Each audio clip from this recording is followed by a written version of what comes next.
You are listening to the Hiking Radio Network, where we talk the walk with shows by hikers about hikers for everybody.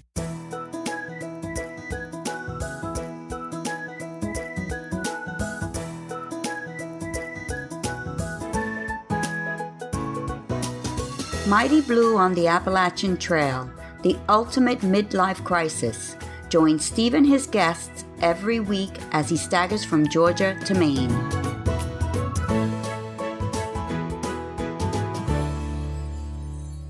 Hi guys, and thanks as always for coming back to the show yet again. This is Mighty Blue on the Appalachian Trail, the ultimate midlife crisis, and I am your host, Steve Adams, or the aforementioned Mighty Blue. I'm constantly humbled by the amount of people who download this show, particularly when I think back to my low expectations when we started.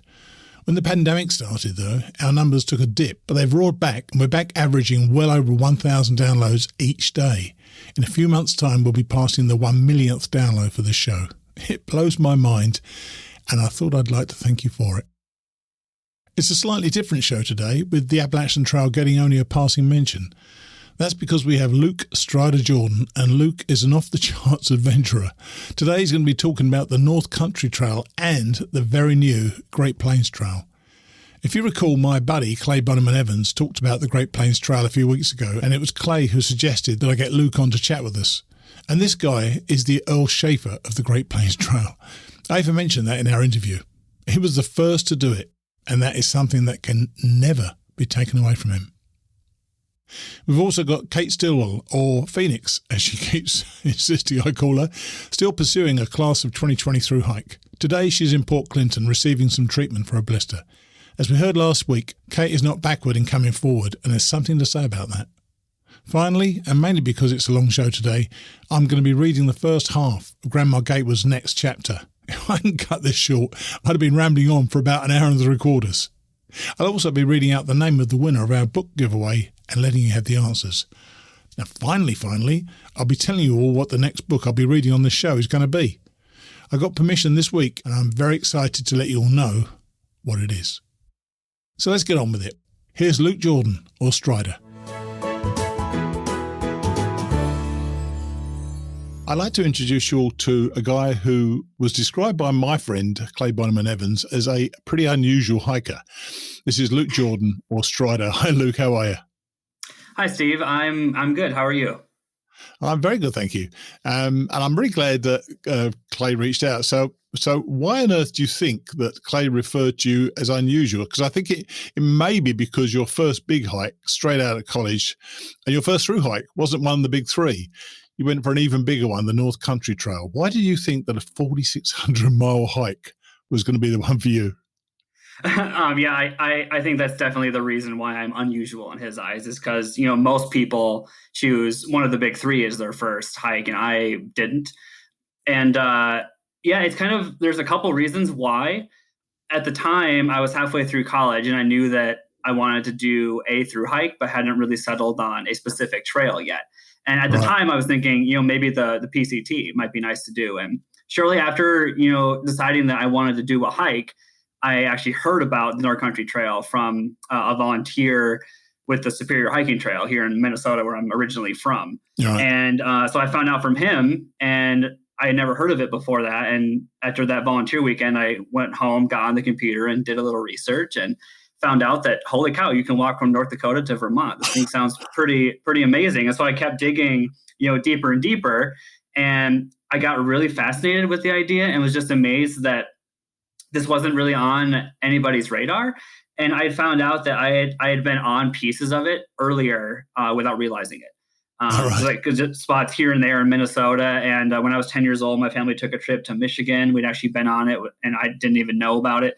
And I found out that only 3 people had thru-hiked it at that time. And I started wondering, why? Why is this trail not getting as much attention as some of these other trails? And so I got inspired to give it a try. And I committed to I'm going to do the NCT after I graduate college, and just decided that I was going to give it my best. I had never done a thru-hike before. The longest trip I had prior to that was actually the year before. I'd spent 100 miles backpacking on Isle Royal as kind of my warm-up hike. So you went 4,500 miles more. Yep, exactly. That yep. is incredible. And I was working out this morning, it only took you, am I right in saying it only took you 6.5 months, which is correct?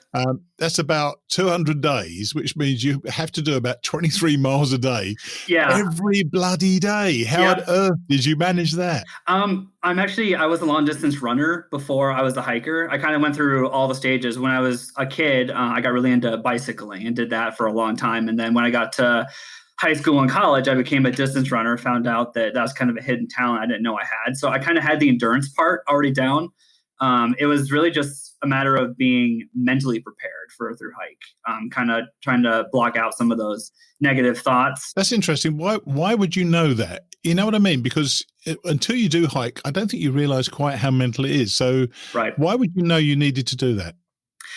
For me, it was a little bit easier because I knew that I was a rookie at the time. So I knew that like this wasn't just going to be like a walk in a traditional park.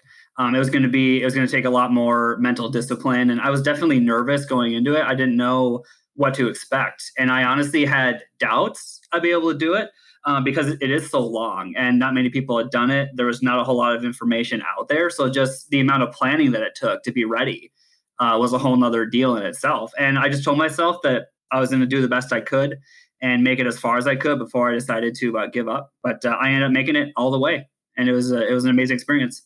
And did you think you would be able to make it all the way, or did you go in there thinking I'll just see as far as I get? I had doubts in the beginning, but once I made it basically to the halfway point, I knew that I was going to finish at that point. Wow, that's something. So as I say, you averaged 23 miles a day. Did you have many 0 days, or did you pretty much go for between 20 and 25 miles a day? So yeah, I ended up averaging about 25 a day. That was kind of the magic number. As I was coming up with the planning, I did the math, found out that for a trail that long, if you did 20 miles a day, it would take you almost exactly 7 months. And my goal was to, I'd already had winter on the west end and knew that I would. My goal was to beat winter on the east end, so I wouldn't have to go through it twice. So that 25 was kind of the magical number. And it ended up averaging out to that. My total trip was 205 days, and 11 of those were zeros. So about 194 hiking days.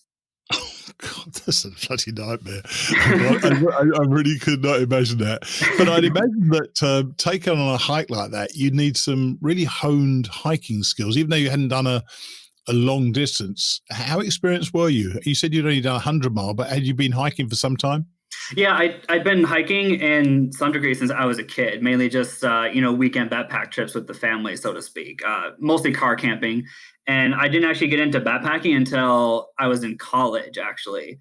And that just came from being told stories by other people who had done it. And I got kind of inspired by their stories and decided just to give it a try. And I did some research on, what kind of gear do you need, and spent a couple years before the thru hike kind of experimenting with different items. And once I kind of got it all together, I started doing these warm-up hikes for the NCT, the longest of which was the Isle Royal trip. But I did some pieces of the Ice Age Trail to prep, and actually ended up running into Nimble Nomad on one of those hikes, which was pretty awesome. Oh, did you? I did, yeah. He's actually the guy that inspired me to do this whole thing, because as I was doing the research, I stumbled upon his YouTube channel and was able to see the entire trail through his eyes.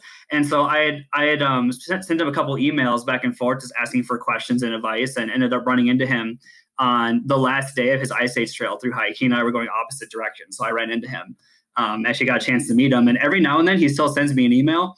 I think last time I heard from him was about 3 months ago. He was just doing he did like a little check-in email. That was pretty cool. So I had done just like little pieces of the Spear hiking trail, various state parks in Minnesota, and then pieces of the Ice Age Trail to kind of prep in the summertime, basically. So your plan then was to actually do it in 7 months, and so say you gave yourself 7 months to beat winter on either end. So what's the date you actually started to make it worthwhile, or did you have to experience some of the winter in North Dakota, or is it always bloody cold up there anyway?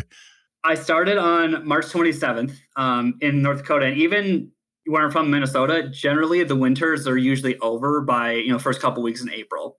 However, this particular year, winter stuck around longer than it was supposed to. It was kind of a delayed winter. We didn't get a whole lot of snow until February even. So it was kind of just like late.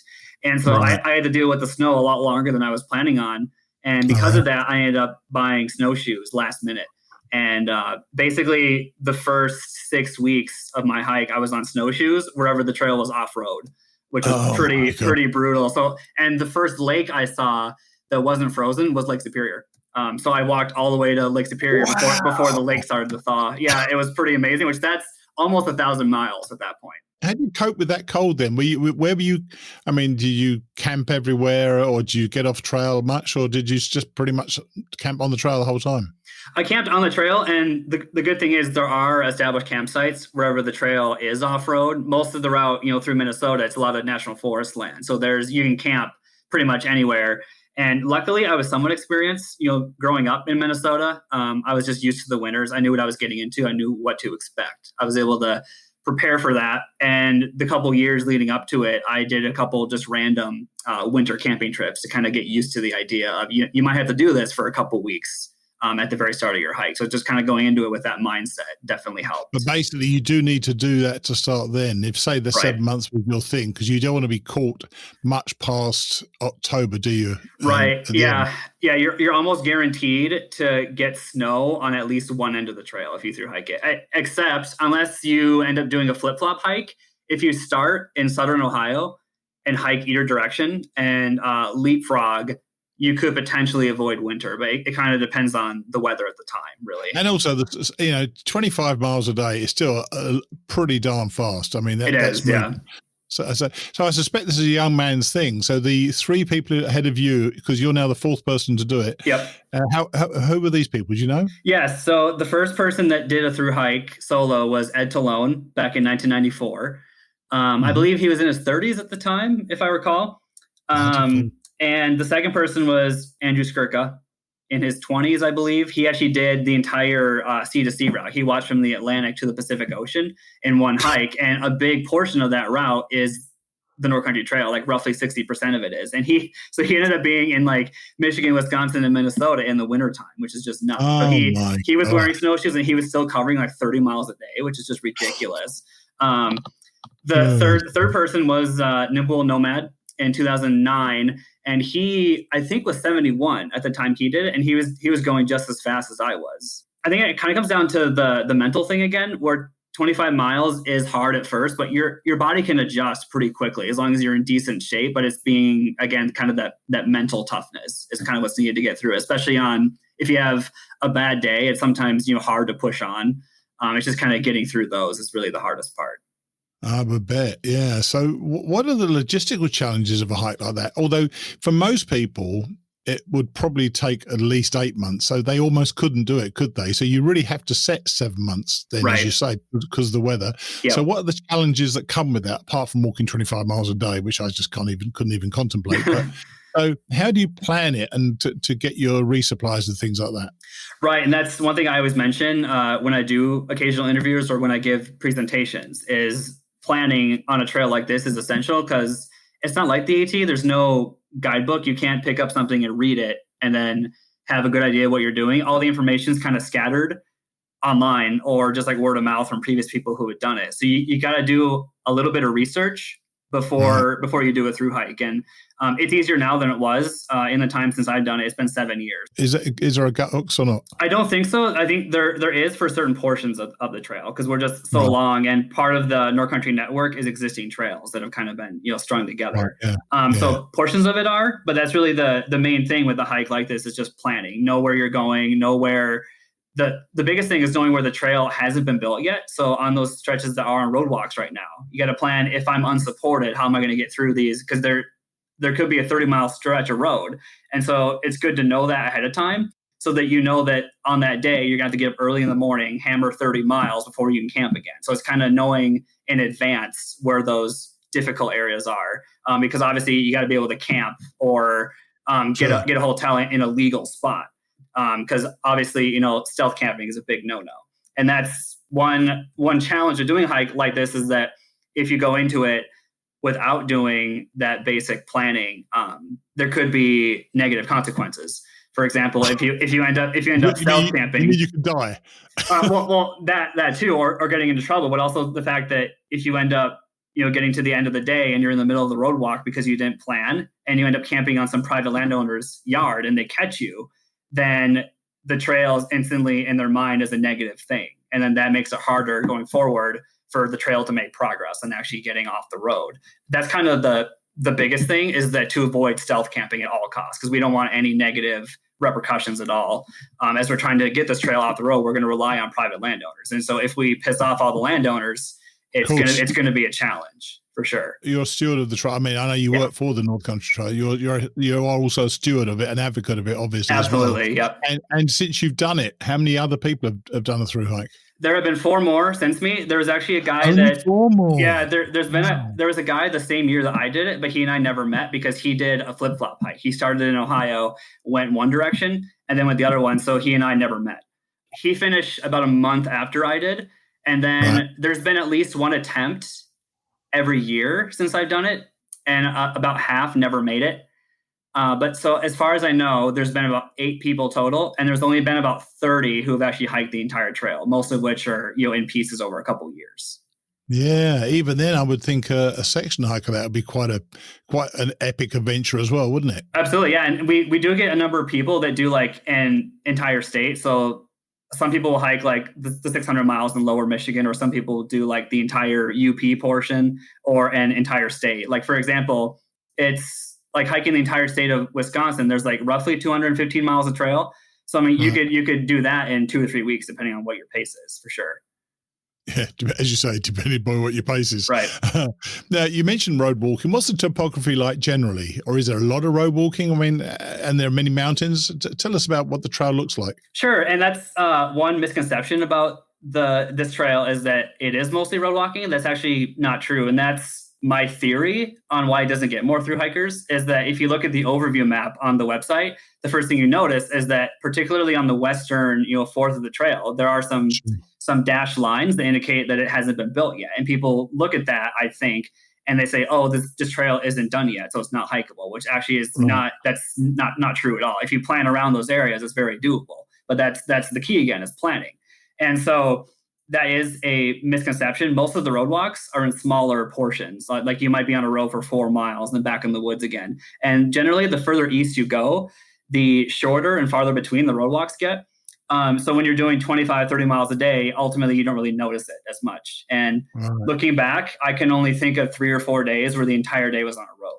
So there really is, it's far from unhikeable. It's definitely possible. It just takes planning and knowing, especially if you're going. The advantage to going eastbound, like I did, is that most of those long road walks would be in the first 2 weeks of the hike. So they'd be over with already behind you. And, in the snow as well. Right. That's probably better for that reason, I guess. Absolutely. Yeah. And so as far as the topography along the trail, obviously it's relatively flat compared to a lot of the other trails, but it is far from flat. There's terrain everywhere. And even in North Dakota, I was surprised at like the elevation change there. Most of the trail where it has been built off-road is within river valleys, specifically the Cheyenne River. And there are spots where you're, 200 feet up and the road, you can see the road, down below you. So there is quite a bit of terrain, and there are lakes and some woodlands even out there. I never been to North Dakota before doing the hike, and I was expecting it. Admittedly, I kind of assumed that stereotype that it's flat, it's a bunch of wheat field, it's telephone poles, but it's way more than that.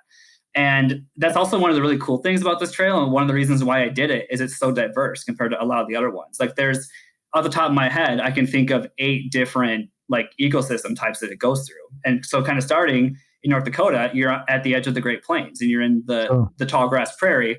Once you get to Minnesota, you start to get into lake country and really what we call the North Woods, which is kind of what gave the trail its name in the first place. So kind of this boreal forest, lots of evergreen trees, lots of rivers, lots of lakes. And once you get further along, like the North Shore of Lake Superior, for example, once you actually get to the Great Lakes, there's lots of waterfalls, kind of exposed bedrock, which is actually some low mountain ranges.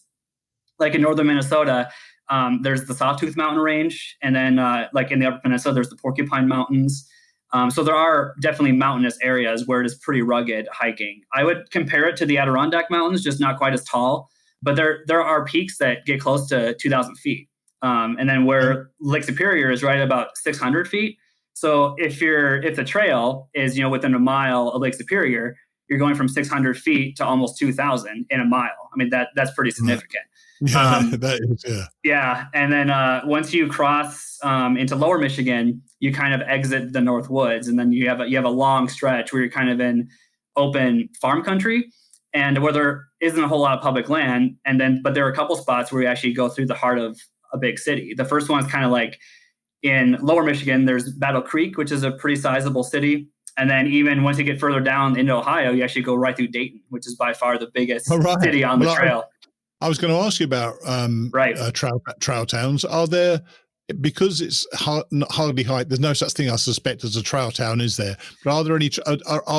Are some of the smaller towns welcoming to visitors in that way? Actually, there is a trail town program that's been up for it's got to be approaching 10 years now. And I actually happened to be there when Lowell, Michigan became a trail town. During my thru hike, I happened to be there, and I actually had the big scissors and cut the ribbon when they did the ceremony. So trail towns are a thing. Obviously, the North Country Trail is not as well traveled as the big three. So the hiking culture isn't there yet, but it's a step in the right direction. All the businesses promote the trail. They have maps and stickers in their windows, and those communities are really supportive of the trail, and they do what they can to help out promotion and development. The next step is really, I think, to get more traffic, more thru hikers coming through in those communities, so they can see the not just the monetary benefit, but the social benefit of having a long distance trail come through their towns. And are most hikers going the same way? So if there becomes a season, would it normally be from west to east, or do anybody go the other way? So actually, it's been about evenly split. Oh, is it? Yeah. Right, so as far as I know, 3 people have done it the way I did. They went eastbound. There's been an equal number who have gone westbound, and there's been at least 2 or 3 who have done the flip flop, where they'll start somewhere in Ohio, they'll go one direction, and then they'll finish either back in Ohio or at the opposite end. So it's been done all 3 ways. And it really just depends on what kind of experience you're looking for. Me personally, I want it to be a linear thing. So I decided I'd rather not do a flip-flop. I want to hike from point A to point B, not do A to B to C back to A. Yeah, I must admit, Milo, I love the idea that the AT trying to manage the number of people on trail by doing flip flops. Right. I could only ever imagine finishing at Katahdin, to be honest with you, and starting in Springer Mountain. And talked about, with not many people on the trail, how isolated actually are you out there? I mean, did you go for several days without seeing somebody at some stage? Easily, yeah. There was one point where I made it almost a week without seeing a person, and that's whoa, hang on a sec. How'd that feel? Yeah, it was. I was fine with it because personally, that's kind of why I went out there, was to get solitude, and that's another reason why I picked this trail versus another one. Is the AT? I think would have been too crowded for what I was looking for at the time. Right. And if it's a solitude experience that you want, one of these lesser known trails like the North Country Trail is probably the best option for you, because you're still going to encounter people, but there won't be very many thru hikers doing the same trip that you are. So your chances to get away from the masses, as they speak, is much higher. Interesting. Yeah. But for me, and that wouldn't appeal to me, but I know it does appeal to a heck of a lot of hikers out there. So Are you a loner by nature, or is it just you just want to get over college? Yeah, I've kind of been a loner for most of my life, very introverted. And I've always been, I mean, not that I'm seeking to always be alone, but I've been comfortable being alone. Like I've never felt that need to be around people 24/7. I do okay in both environments. I can be around people and be okay. At the same time, I could be alone and be okay. And, but yeah, at the time, I wanted some time to kind of, decompress from all the stress of getting my degree and going to college. Right. I wanted to kind of figure out, what's my next step after this. And doing the hike gave me lots of time to think, obviously, lots of time to process, come up with ideas, what might I want to do, career-wise? What's my future going to look like? It gave me some time to really think. I can't imagine how different it must be to go from a college environment to not seeing somebody for a week. I mean, Must have been amazing. So did you run into any problems out there? Because, hiking by yourself, that could give you problems, obviously, at some stage. Not too many problems. And that's another reason that planning is so essential. When you don't have a guidebook or don't have very many people who have done it, the potential for problems goes up. And so the more you can plan for that, it gives you kind of advanced warning of, especially if there's like difficult spots on the trail. So in my case, I ran into trouble a couple times where there's certain parts of the trail that are really remote. Right. And obviously our volunteer base is stretched pretty thin in some of those areas. So the maintenance on the trail isn't always maybe where it should be. Sure. And I did get lost a few times, turned around. I had a couple wildlife encounters. Uh-huh. I was actually attacked by a goshawk in Wisconsin. That was interesting. By what? A goshawk? Yep. It's a not predatory, but it's a big bird, very territorial. Sounds pretty predatory. Yeah, it was one of those things where I found out afterwards that they're very territorial, and so it must have had a nest nearby. But yeah, it came around 8 different times. It was definitely trying to hurt me. And that was the only time that I was ever like deliberately attacked. But one thing I did find out on this hike is, people always talk about animals and they ask, did you see any bears?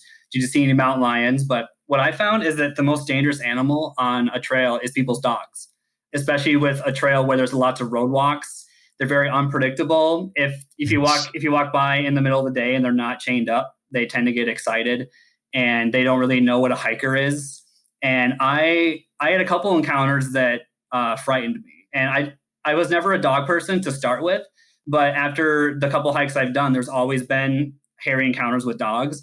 And I'm getting more and more now the kind of person who's like, I don't like dogs anymore because I've been approached too many times in a bad way. And it's like, well, Luke, you don't know me, but my first hike was when I was 61, when I hiked the Appalachian Trail, and I got bitten by a dog, and I had to I got cellulitis, a bacterial infection of the skin. Oh. And so I had to go home and stuff for 10 days. So it nearly finished my hike. So I'm with you. I don't agree with dogs on the trail at all, but I respect anybody's right to do it. Right. But some people don't look after dogs on the trail. So, right. But yours were actually dogs, sort of people's dogs you were passing by, I presume, not hikers. Right. I actually didn't encounter very many who were with hikers, but luckily in my case, they were almost always on a leash, which they're supposed to be on a trail. Yeah. And the trail finishes actually at the Appalachian Trail, doesn't it? It does now, as of about a year ago. So it used to. You should just turn left and carry on to Katahdin. That'd be a nice finish. Right, and actually, so as of last year, it's official. But before that, the trail did stop right at the state line between New York and Vermont. There's a place there called Crown Point where there's a narrow bay there on Lake Champlain, and there is a bridge there, so you now can walk into Vermont from New York. So the trail did end there. But as of last year, we had this route adjustment bill in Congress since 2005, I think. And what that did is we were trying to reroute the trail in Minnesota to incorporate like the Superior Hiking Trail and the Border Route Trail and the Kekakabik Trail to be part of the North Country Trail. And at the same time, it would then authorize the extension into Vermont, which would add about 50 miles to get it from Crown Point to the Appalachian Trail. And I got there. It was day 205. It was 4 days after reaching the official end at the time in New York. It took me 4 extra days to make it to the AT. And I was there at Main Junction at the sign, and it said 400 some miles to Mount Katahdin and then 1,000 something to Springer Mountain. And no problem. I was there. Another 10%. And I was there at the sign. And I'm like, if I turned right here, I could hike all the way to Georgia. And I actually did consider it for a while, but it was mid-October already. And I was like, how far could I really get before like winter really set in? And I was like, I'd rather not spend the winter in the mountains. So I just decided to go home. Yeah. So you finished that trail, and I know that a more recent passion for you is the Great Plains Trail. Yes. And this is the one that Clay Bonneman and Evans hiked a part of and came on the show to talk about. But you've done the whole thing, that thing as well. Yes. From memory, that involved a heck of a lot of road walking. What's the vision there? So it's a very new idea. It's only officially existed since 2012 when the board of directors officially formed, the nonprofit identity was registered. And right now it's a completely volunteer-based activity. There's no paid staff yet. So we're very much in the building phase and just trying to generate awareness. And they were at the point where they're like, the best thing we could have right now is somebody actually attempt to hike this thing to prove that it is possible and that people will come and do it. And so at the time, I was already considering, what's my next hike going to be? Because I just finished the North Country Trail. And I was actually going to do the Pacific Northwest Trail because my original plan was I wanted to hike Andrew Skirka's route in pieces, not all at once like he did. Right. So the next logical piece was to be like, I'm going to start at the western terminus of the NCT and just hike the other direction and hike to the Pacific Ocean. And that was my next plan. But at the same time, I heard about this thing called the Great Plains Trail and got really fascinated with it and started doing some research. And it's like, would this thing be possible? I don't know. And so like I reached out to Steve, who's the founder and the director of the trail. And he and I had a couple phone conversations. And I'm like, hey, I'm really interested in attempting your trail. And I asked him some basic questions because there was no map at the time. And so actually I committed to doing a plan. I was at the point where my internship with the trail was about to expire. So I was going to be unemployed at that point. So I thought now is a good time to do another hike. So my original plan was I'll do the Great Plains Trail northbound. And as soon as I hit the Canadian border, I'll just hike west and get the PNT as well. Because even both trails combined will be about 4,000 miles, which is still shorter than the NCT is. And so I was going to do both and kind of do an upside down L shape. So hike from Texas to Canada, and then from North Dakota across to the Pacific Ocean. That was going to be the plan. Then I found out that they had a full-time job for me, which is where I'm at now. So obviously I couldn't turn it down. I had to say yes, but I'd already had the entire hike, planned out. I was looking forward to it. So I went to my boss and asked, hey, I had plans to do this hike. There's this new trail that I really want to do. Can I have, 3 months off in the spring before I start? And he's like, yeah, sure, go ahead. No. So they gave me, so basically I was able to do the first half of my original hike and do the Great Plains Trail. And so awesome. So leading up to that, Steve and I had a conversation every Wednesday for about 2 months. And just because he had kind of an idea about specific spots he wanted to hit, but then there were some areas that he had no idea as far as like specific planning. So he and I went through together and essentially mapped out the entire thing by hand. And by the end of our phone conversation, we had a 2,200 mile long KML file on a map.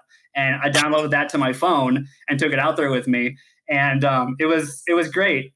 And so I was essentially their guinea pig to prove that hiking this thing would be possible. And that is real venturing rather, isn't it? Yeah, it really I was super excited. I was dreading certain parts of it because there's a lot of desert hiking, and being from a place where there's a lake every square mile, it was definitely a little bit intimidating.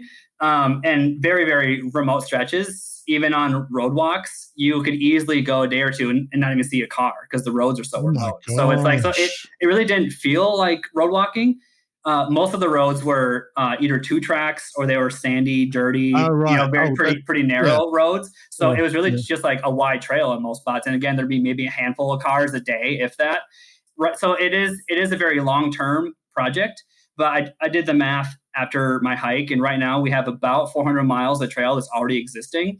That comes out to about 20% of the route. So the rest of it is currently on roads. But obviously the long-term goal is to get it entirely off-road. It'll be a long process, but that's also kind of fun, is to get involved with the project when it's just starting out, kind of at the bare bones and trying to kind of direct where's this thing going to go. And being a part of that is amazing. People will be talking about you in 80 years or by the turn of the next century, if it's already to say, I know, I heard Luke Strider Jordan did this thing first time round, which would be pretty cool, wouldn't it? That'd be pretty cool. That'd be pretty cool, yeah. Did you enjoy it in the end, that trail, or not? I did, yeah. I was very happy I did it. I was dreading certain parts, not the whole thing, but there were certain stretches I was particularly nervous about. Most of them are in the southern half where there's less water. There's more remote stretches, lots of desert hiking. I got out there. The first couple days were rough. It was, even in February, it was super, super hot. I started on Valentine's Day, and the next 4 days it was 95 degrees in Texas. So even that early in the year, I was amazed. And the major challenge right now is that most of New Mexico, it's impossible to do it unsupported, because there's so little public land on that side of the state. Right. So a deal that I worked out, how I got around it, is that the board of directors, they each took a week of vacation time, and they took shifts in helping me on the trail. So I would walk 30 miles on a road. I'd end at a mile marker. Whoever was with me at the time would come pick me up at that mile marker. We'd go to a hotel or a campground. They drop me off at the same spot the next day, and I keep going. So I got through New Mexico doing that. After that, I was unsupported pretty much the whole time. So it is hikeable if you throw in that one caveat that in New Mexico, in order to hike and camp legally, you will need vehicle support. Jeez. Right now, obviously, the eventual goal is to find these strategic spots where maybe there's some BLM land or some state land that's not accessible right now, but down the road, find those areas and get a little patchwork of at least camping areas that we can use. And I ended up being blown away overall with the whole trail. The big thing about it was that the scenery was so unexpected, and it kind of added to the wow factor a little bit. The only place that I had been along the entire route was I'd been to the Black Hills once, and it had been 6 years before I did it. So it had been a while. Sure. I was just surprised at how much cool scenery there was out there. And Nebraska ended up being my favorite state, if you can believe that. It was, they had the most surprising scenery. There actually is a forest in Nebraska that people don't know about. Yeah, there's some really cool. You found the missing forest, did you? It was nice to be in the forest. I feel comforted around trees versus, but I actually got to appreciate the wide open spaces and really kind of fell in love with the Great Plains. And ever since I did the hike, I made an annual trip back just to visit. And I kind of pick off Great Plains Trail projects, whether it be a scouting thing or to have a meeting with a land manager, just to do a little return visit and just take baby steps to making the trail better and more accessible to people. And really another thing that really surprised me about that trail is the amount of trail magic, even for a trail that didn't officially exist yet. I had trail magic on average every other day, which was just amazing. Gosh, that's more than I got on the Appalachian Trail. Yeah, it was amazing. And people in Nebraska were the most excited. They were the most helpful. They were excited about the idea of a long distance trail coming through there. So they knew you were coming through, did they? So they got out there to support you. Only a few did. Most of the people had no idea I was coming. They were just random encounters. And so I had these little business cards with me that had a map of the trail on it and the website. So that if anybody, which I did get stopped quite a lot by particularly ranchers, because I was on the road that their ranch is the only place on the entire road. So they're like, why are you hiking out here? And then I show them this business card, and then they'd be like, oh, okay, it makes sense. And I was surprised that I never got any hostile reactions towards the concept of a trail. They were all very, at least, open to the idea. That's good. Yeah. Yeah. And I think a big reason behind that is the plan is it's not going to be a hiking only trail. It's going to be open to mountain bikes and horses as well. So you have the advantage of all three user groups, and especially in that part of the country, there's a big equestrian culture out there. You develop it sooner than it would do if it was just a hiking trail, because you've got more constituency to do it. Right. I think so. And then also that makes it's not an exclusive trail. Everybody can use it, which I think is a selling point. If I was coming through there saying that this trail is going to be hiking only, there would have been some hostile reactions, I'm pretty sure. But overall, it was amazing. And I wasn't planning on it, or I didn't do the trail to be the first one, but it's definitely a cool bonus that I kind of did something that I have a unique story to tell. You're the Earl Schaffer of the Great Plains Trail, aren't you? Earl Schaffer did the Appalachian Trail, so you're the first one to do the Great Plains. I guess so, yeah. And then so after I did the hike, I immediately signed on to be on the board of directors to use my trail knowledge from working with the North Country Trail, and then to help progress this trail on my spare time.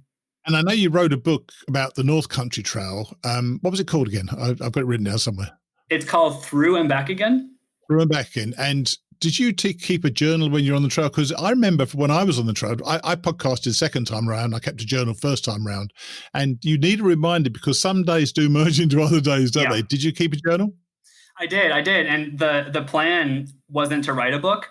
It ended up happening afterwards, because I had a blog that whenever I had the opportunity to post, so basically whenever I got into a town, I would email the blog to myself and post it. And I would try to make them as detailed as possible. And so as I was going along, people were reading it, and I started getting all these comments. People are like, your writing style is really unique and it's really engaging. You should consider turning this into a book when you're done. And I had never thought about it until all these comments started coming in. And then I'm like, maybe I should consider that when I get done. And so it just ended up kind of happening. That was never the plan going out, but I got enough positive feedback from the people that I decided to try it. You got to do the same thing with the Great Plains Trail as well, because let's face it, that is recording the first journey. Yes. I feel that needs to be done.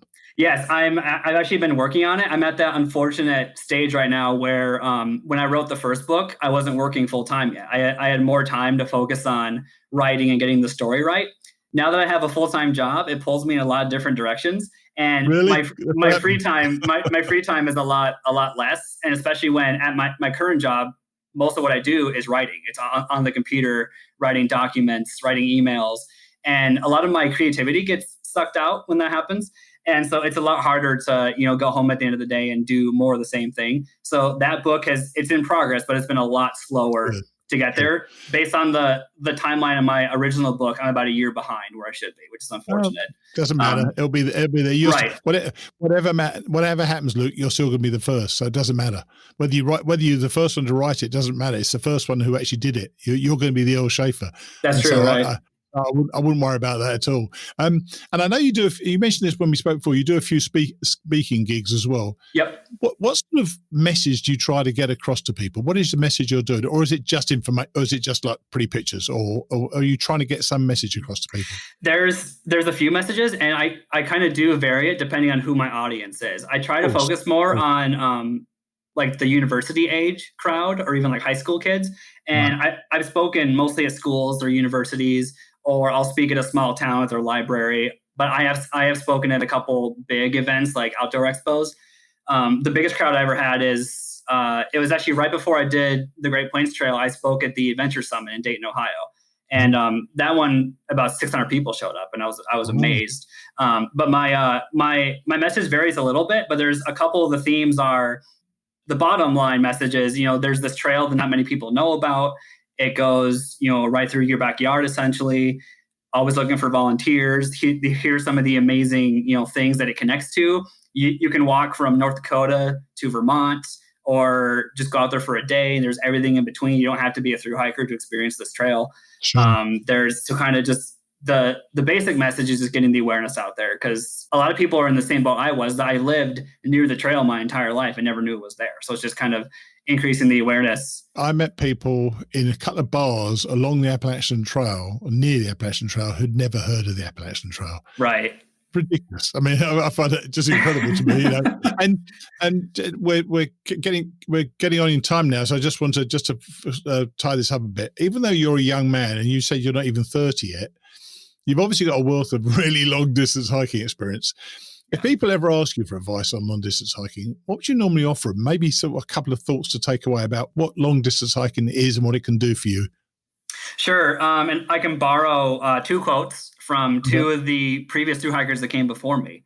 One was from Andrew Skirka, who, when I ran into, I kind of reached my mental limit with like the snow in Minnesota. And he'd heard about that and decided to give me a call one day. So he and I talked for about 20 minutes. And he told me that, things they can't always get worse. It pays to be patient. And usually if you feel like you're ready to give up, if you stick it out a couple more days, usually something good will happen. It'll change your perspective. That's absolutely true. From all the hikes I've done, I've had a couple of days where I'm just down in the dumps. I feel like I don't want to be here anymore. But then if you stick it out a couple more days, usually it does a complete 180 flip, and you're happy to be out there. Isn't that true of life itself, though? I think there are so many lessons you get from hiking that are so resonant with real, so-called real life. Right. And then the other quote was from Nimble Nomad that was specific more so to the North Country Trail, but it's about the concept of just because a trail is, quote, incomplete, and he was referring to the roadblocks, it doesn't mean that it's unhikeable. And he kind of took the perspective of it's your perspective.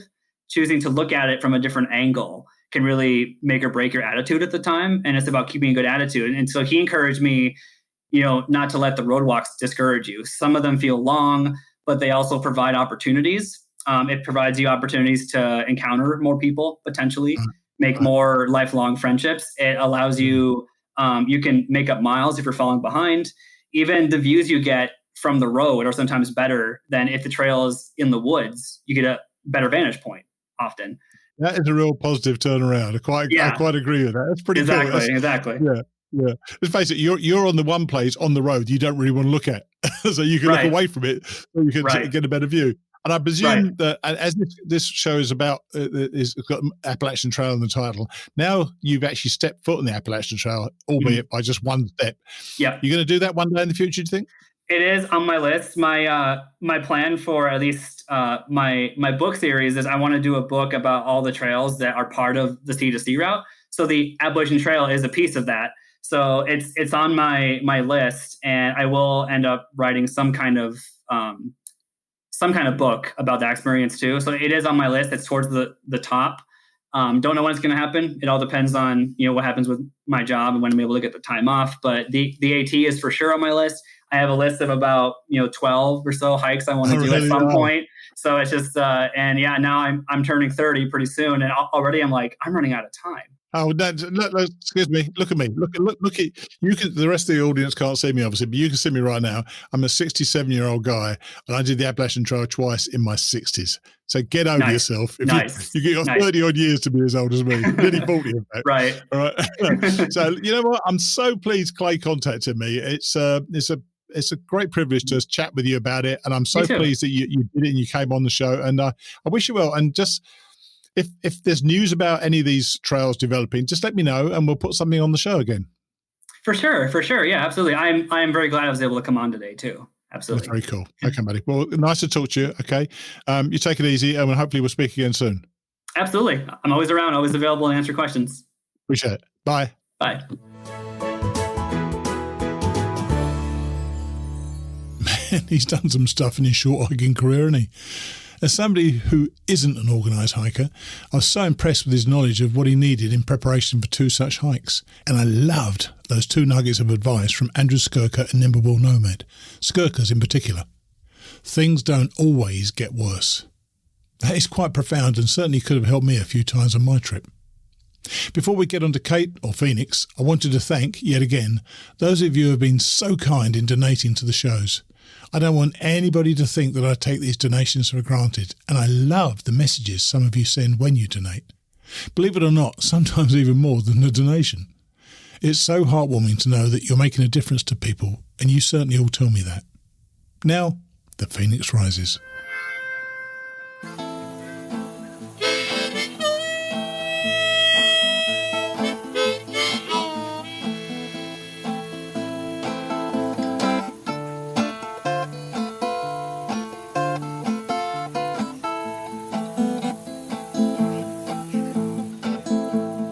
We're back on with Kate. It's now Monday evening, I think it is. Yes, Monday evening. Hi, Kate. How are you?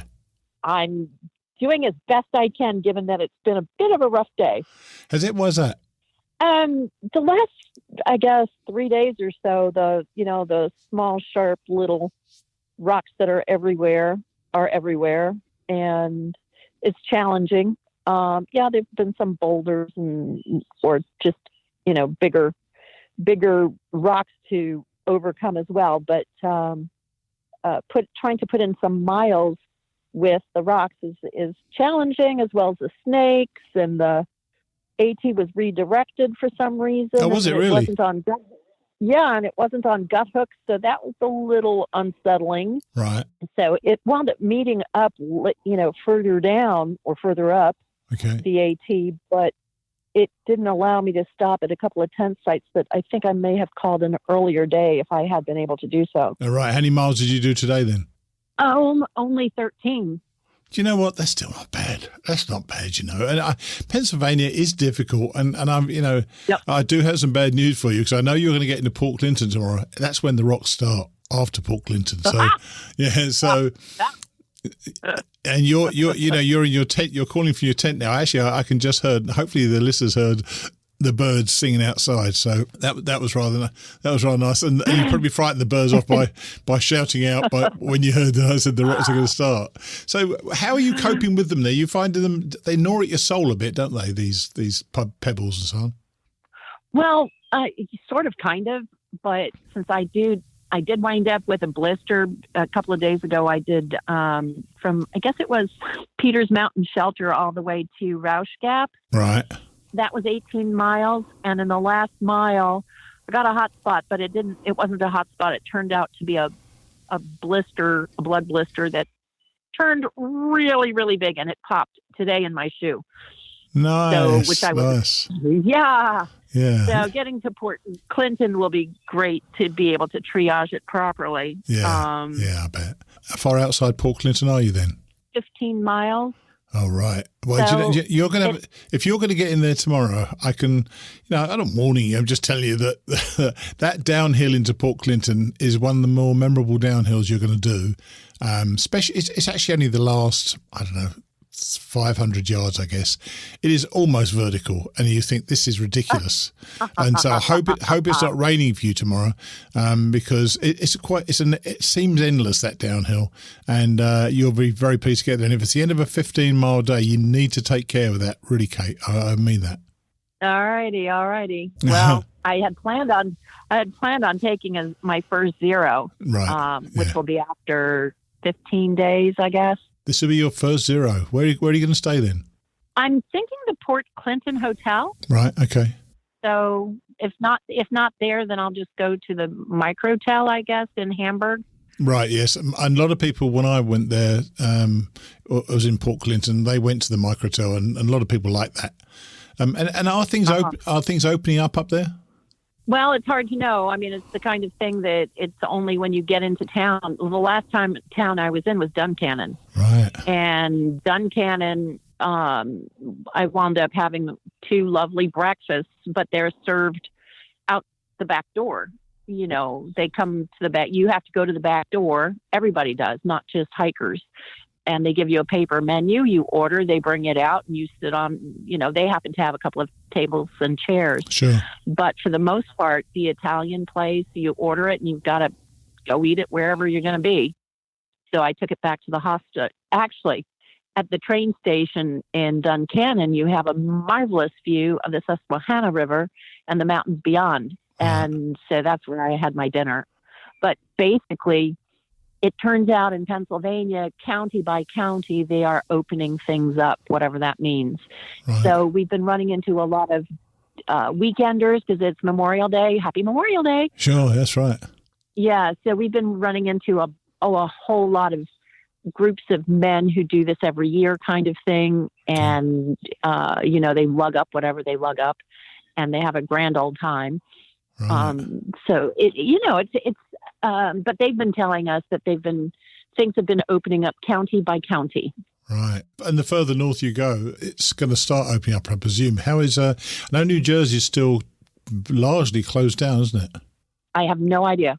I have been completely cut off from any kind of news. How nice. For the last 15 days. Yeah. How nice is that? How nice has that been? I know, because I had been obsessing for so long. So, and to be fair, however tough it may have been, you've had a tough day today and you've had a few tough days, I'm sure. You weren't expecting to be out here, were you, this year, really, because of what happened? So, you're out here and you're going. So how many miles have you done in total so far then? Let's see. I started at, you know what? If you start at Harper's, you're at mile 1007, I think, something like that. I think it was 1,030. Why am I thinking 1,030? Because I had to start at Weberton Cliffs. Oh, right. You started a bit further on. I didn't know as much as that. So what mile are you at now then? Okay, that was, I'm just going to say to round things off, 1,030. And I'm now at, hang on. The woman's got it here somewhere, 1,205. Well, I think you're doing pretty damn good. You really are. You get there. And have you resupplied yet 15 days in? Or will this be a first resupply tomorrow? I did a little bit at the Outdoorsy, where we, in Duncannon. I stayed at the Outdoorsy hostel. Okay. Well, what was that like? It's okay. They're very nice. They officially opened their hostel, I think, the day after I left. Right. But they've had hikers there intermittently. Whoever's asked to stay has been welcome. Right. Nice. Their bunks are comfortable. They've got a lounge. You don't have any windows and stuff, so it's hard to know what's going on outside. Sure. But they're very nice. Mike is super nice. And I ran into Yellow Submarine, who started in Georgia. And then the next day I ran into Rodolph, who also started in Georgia, and he wound up taking an extra day, so he'll probably pass me tomorrow. So are you back to being hiking by yourself? Yep. Well, it's interesting because in Duncannon, I lost a chap, Rocky Road, with whom I was hiking for 5 days. Yeah. And then the next day I hiked, that's kind of a sketchy hike out of Duncannon. Isn't it just? And funny enough, it's such a long path out. Then you cross the Susquehanna River, don't you? And suddenly you got the noise of all the traffic around you. That drove me crazy. Then you go across the train line and up and start going up that hill. It's just difficult up there, isn't it? It is. It was miserable. And that was a solo effort. And when I went into, I guess it was was it Peters Mountain Shelter? That what came after Duncannon? There's one you go down the hill to quite a ways, but I where the shelter is at the top by the trail itself. That's where a bunch of us camped, and it was easier to camp up the top there. But the water is downhill back past the shelter.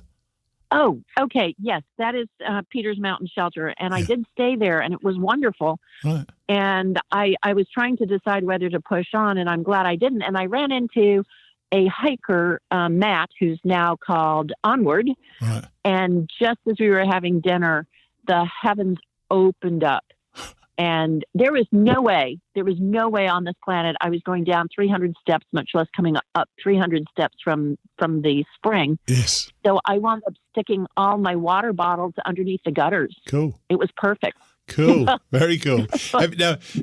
Have you hiked many days in the rain so far? 2. And how are you finding your waterproof gear? Because I still find waterproof just doesn't work for me at all.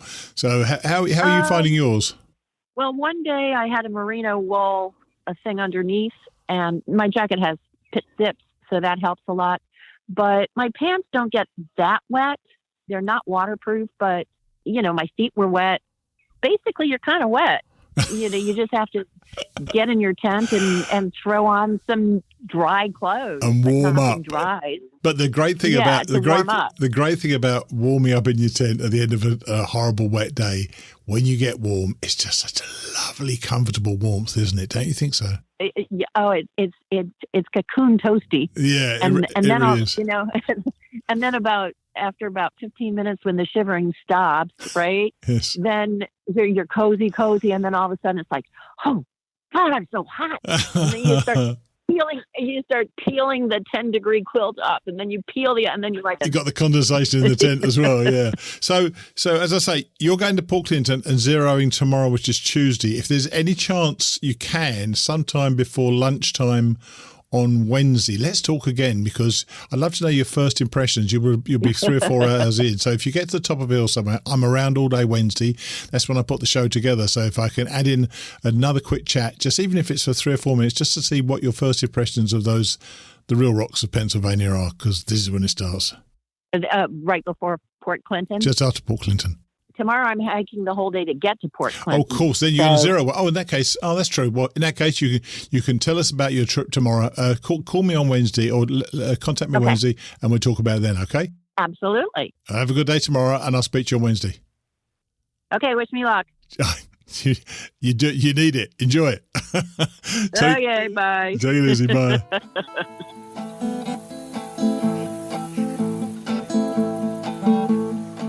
We hopped back on the phone on Wednesday morning when Phoenix had arrived at Port Clinton.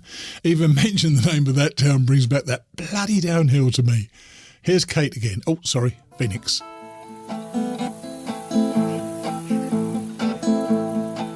Okay, we're back on with Kate, or Phoenix, as she's now called on the trail. She keeps reminding me I've got to call her Phoenix because everybody knows her as Phoenix. Hi, Phoenix. How are you? I am awesome. How are you, Steve? I'm not too bad. Well, are you awesome? Because we had to postpone this for a couple of hours or an hour or so while you had some treatment. So what's going on with you? It's a blister, isn't it? Yeah, on the outside of my heels, sort of.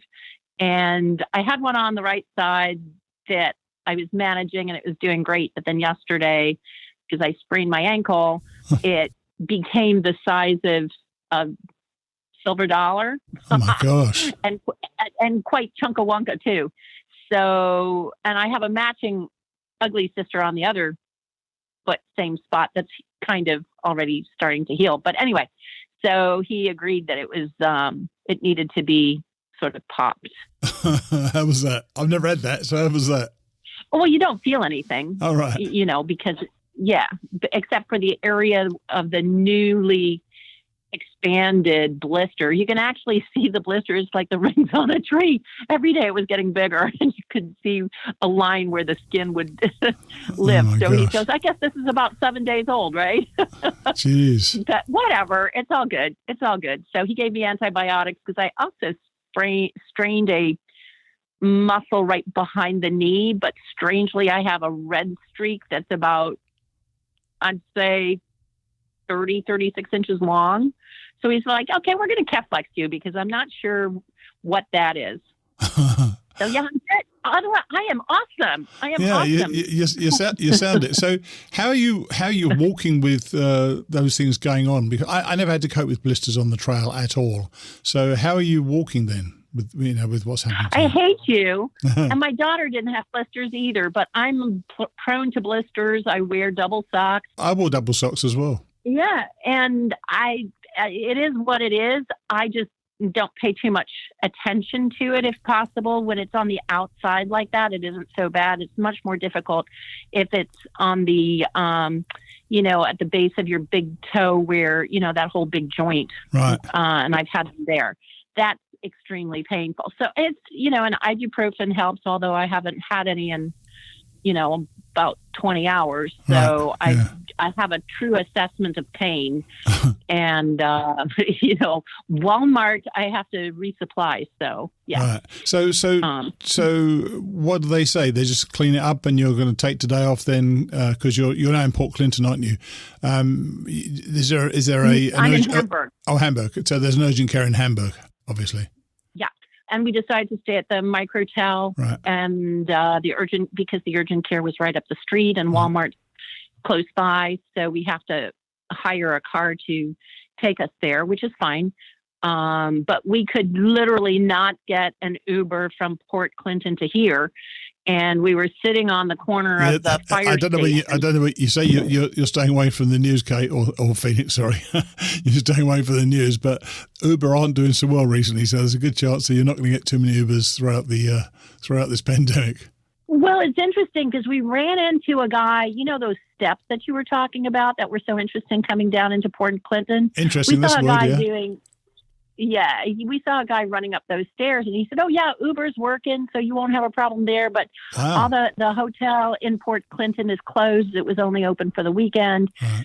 So you'll probably have to go to the microtel. So we were sitting on that interesting little corner there at the fire station, and a guy pulls up in a workman's truck, and it had Hamburg on it. So this nice guy Bob gets out, and I'm like, "You wouldn't happen to be going back to Hamburg after here, would you?" And he said, "Why, yes, I would be." And I'm like, "Well, would you mind if two hikers jumped into the back of your open bed truck?" And he goes, "Yeah, let me load up a keg of beer and I'll whisk you away." And that's what he did. He dropped us off right in front of the micro hotel. What a sweetheart. How nice is that? It's good to get that sort of reaction, I must say. Have you met many other thru hikers now starting their flip-flops and really getting back on the trail now? It's interesting. We ran into Magic, I think is his name, and he started in Georgia. All right. So we're seeing some Georgians at this point, but other than Onward, who I met 4 days ago at the Peters Mountain shelter. You said, yeah. He's the only other Nobo flip-flopper that I've encountered for a while. Okay. So how did you find the downhill? You know what? I found the steps refreshing compared to that very steep, pebbly, where if you didn't stake your poles well ahead of you, your feet could slide out from under you. Right. That unsettled me a lot more than the big stone steps. No, it wasn't the steps. I was thinking. I wasn't thinking the steps. I was thinking the incredibly steep part, which is just, as you say, pebbly. Yeah. I hate that because, you're never sure of your footing, truly. Yeah. So you feel like a toddler going down, and I think inching also your way down. And I think also, as it's the end of the day, you're getting quite tired, and you start getting a bit too relaxed. Well, not relaxed isn't the word. You're tired, and you've really got to keep your wits about you right to the end of that day. If you've got a 15 or 16 miler into Port Clinton, haven't you? Yes, absolutely. Because your brain can only, you've just been seeing rocks all day, and the last thing you need is to muster up the energy to focus, yes. Yeah. Well, look, I hope that you get properly focused for the next, 100 odd miles. How far are you now from Delaware Water Gap? Do you know roughly? 74 or 76, right. Yeah. 75 miles. It's a tough 75 miles. You're gonna have a tough week or so, or nearly a week. But hopefully we can speak this weekend, and you can give me your earliest impressions, because I know this is not going to be easy. What's the weather forecast for the next few days? It's supposed to be boomers tomorrow, so that's not a good start. But it's going to be what it's going to be. Yeah. So, okay. But the next day it's supposed to be nice. It's supposed to be off and on, but I hate starting the climb out of here in the rain. And then tomorrow night there's supposed to be thunderstorms through the night and into the wee hours. So lightning and all that. Something to look forward to. All right, Kate. Oh, yay! I must keep remembering to call you Phoenix, Kate. All right. So I'll catch up with you hopefully this weekend then, okay? You betcha. Okay. Good luck. Take care. Bye.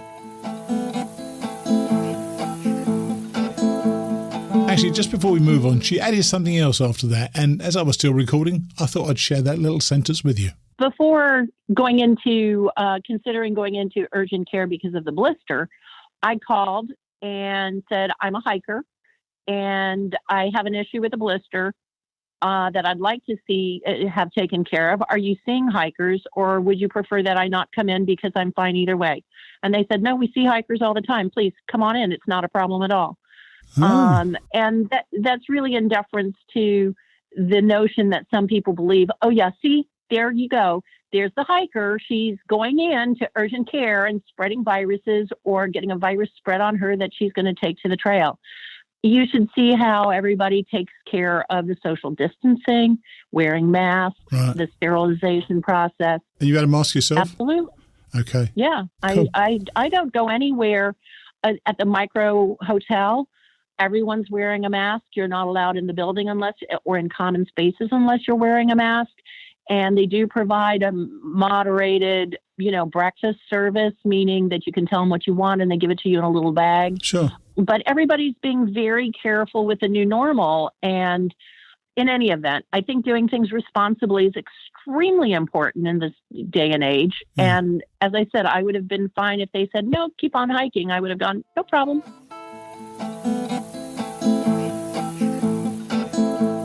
You may not agree with what she's doing, though the messages I get don't seem to suggest that. But you can tell she's trying her hardest to be considerate of others. Our book draw was made this past Monday when I released a short video of me making the drawing at my home. It was then posted on the Hiking Radio Network Facebook page. The winner of all 6 books was J.C. Van Etten, or Kathmandu, and when Bruce's books finally turn up at my home, I'm going to be sending them all on to J.C. In case you were wondering, the answers to the questions were, let me see. The first one was the largest non-hut AT shelter. That caused a bit of confusion. Several mentioned the Overmountain Shelter, the Big Red Barn, but that is no longer an official AT shelter, so the answer was the Fontana Hilton. If you mentioned the barn, I gave it to you anyway. The Rocky Pizza Challenge is in Irwin, Tennessee, and the highest shelter is Roan Mountain Shelter at over 6,000 feet. Thanks to those of you who entered. I really enjoy getting the responses, so we'll likely do another drawing later in the year, maybe when we pass the 1 million. And the other news is that our next book on the show will be the AT book from Keith Foskett, Balancing on Blue. I reached out to Keith, and even though he's releasing an audiobook version this year, he said he was happy for me to read it on the show. So that'll be coming up when we get to the end of Grandma Gatewood's epic story. As I said, this is only the first part of the next chapter of Grandma Gatewood's walk, but it's still full of jaw-dropping stuff that has me shaking my head as I record it. I'll see you next week. Chapter 14, So Much Behind. August the 22nd to September the 11th, 1955. Emma woke in the dark atop Mount Cube, its open edges offering spectacular views both back down over the valley toward Hanover and to the north toward Mount Moosilauke and the White Mountains. She stood atop the pinkish-grey quartzite, which reminded her of granite or marble, and looked out upon what many hikers considered the most rugged part of the trail. Besides the dangerous terrain, the White Mountains, and the Presidential Range in particular, were famous for unpredictable, erratic, wicked weather. The range was the collision point for several valleys that funneled winds from the west, southwest and south. It was also at the centre of multiple storm tracks that brought weather from the Great Lakes, the Appalachian Valley and the Atlantic. The highlands of New Hampshire have a bleak ruggedness that commands the respect of the hardiest mountaineer, wrote Earl Schaffer in Walking with Spring, his book about his inaugural thru-hike in 1948. Some of the worst weather on Earth occurs here, with winds of more than gale velocity and temperatures of polar intensity. Freezing weather is possible in midsummer, and a snowstorm can follow hot weather within an hour. The results can be overwhelming. Many people have died because they didn't know or ignored these facts. Precautions should be taken. Scanty clothing should never be worn above timberline, and emergency rations and gear should be carried. Emma looked out on the horizon toward Mount Washington, the highest peak in the northeast at 6,288 feet. Though not impressive compared to the world's tallest peaks, the mountain's blustery weather, with year-round temperatures averaging below freezing and average winds blowing at 35 miles per hour, had caught many hikers off guard. The highest wind speed ever recorded, 231 miles per hour, was atop Mount Washington 20 years before. Winds blew so steadily stiff that shelters had to be chained and anchored to the earth. Hikers there had died from hypothermia, drowning, falling ice, avalanches and falls. 2 men, one in 1890 and the other in 1912, left the mountaintop on hikes and were never seen again. The year before her hike, 2 men died of hypothermia. The year after, 2 men would fall to their deaths and 1 would be killed by an avalanche. By the time she arrived, some 25 people had perished on the mountain, and scores of others had to be rescued. Emma didn't have any of the proper gear that Schaffer referred to, but what she brought in her sack had served her fine so far. She had been able to wash out some things the night before. She had also been greeted that night by a porcupine, a big thing, which came sniffing around her feet. She gave it a kick and thought it was gone, but a little later the porcupine climbed up and got right in her face. She switched on a flashlight and he scooted away, never to return. She set out that morning, coming down off Mount Cube on a series of shaky ladders, a new experience for her, but she managed just fine. She walked to a farmhouse near the base of the mountain and knocked on the door. Peter Thompson was 11 at the time, but he'd never forget the experience. "My mother came and opened the door," he'd recall 57 years later. She said, "Hi, my name is Emma Gatewood, and I'm the first woman to walk the entire Appalachian Trail by herself." His mother invited the old woman in. Emma washed her hands and face and sat down to a home-cooked meal with the family. The 2 women would become good friends and pen pals, and Emma would visit several times in later years. She would inspire the elder Thompsons to take up hiking, and the couple would eventually summit all 46 of the major Adirondack peaks, often accompanied by state troopers, for Meldrum Thompson Jr. would serve 3 terms as the mountain-loving governor of New Hampshire. His political success aside, for years to come he would open his home to Appalachian Trail thru-hikers, and his children would do the same, sending hikers on their way with maple syrup and a box of their mother's famous pancake mix. In 1955, the man who would become governor took some pictures of his sons with Emma, and the boys followed her for quite a way down the trail to pick blackberries. She spent the night at Eliza Brook's shelter and hiked along a difficult, challenging stretch of trail the next day, climbing Mount Kinsman, then Mount Moosilauke, the most southern of the 4,000 feet peaks in the White Mountains, where she came out above the timberline. The trail was marked by cairns, and the view across the bald boulder field was incredible. She didn't see a place to stay, so she followed a steep side trail that ran off the ridge alongside Beaver Brook and took her down 7 treacherous ladders. She spent the night at a motel.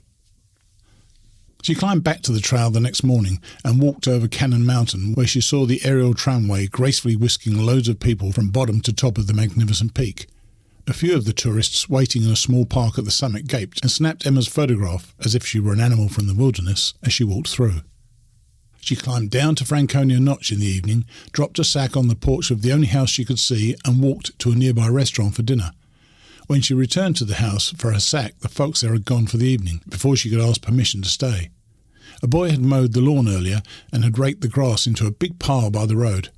Emma waited until dark before she hustled over and carried 3 big loads of grass to a secluded spot by some bushes, where she fluffed it into a bed. She was 100 feet from the road, at least, but she didn't want anyone to see her sleeping outside like a vagrant, so she pulled her blanket up over her body and covered it with grass for camouflage. She was warm on a cold night and slept well. On August the 25th, she hiked to Lafayette Campground, then walked back a little ways on the highway for a good view of the Old Man of the Mountain, a set of granite outcroppings on a mountainside in the shape of a man's face. The great orator and statesman Daniel Webster once said about the outcropping, "Men hang out their signs indicative of their respective trades.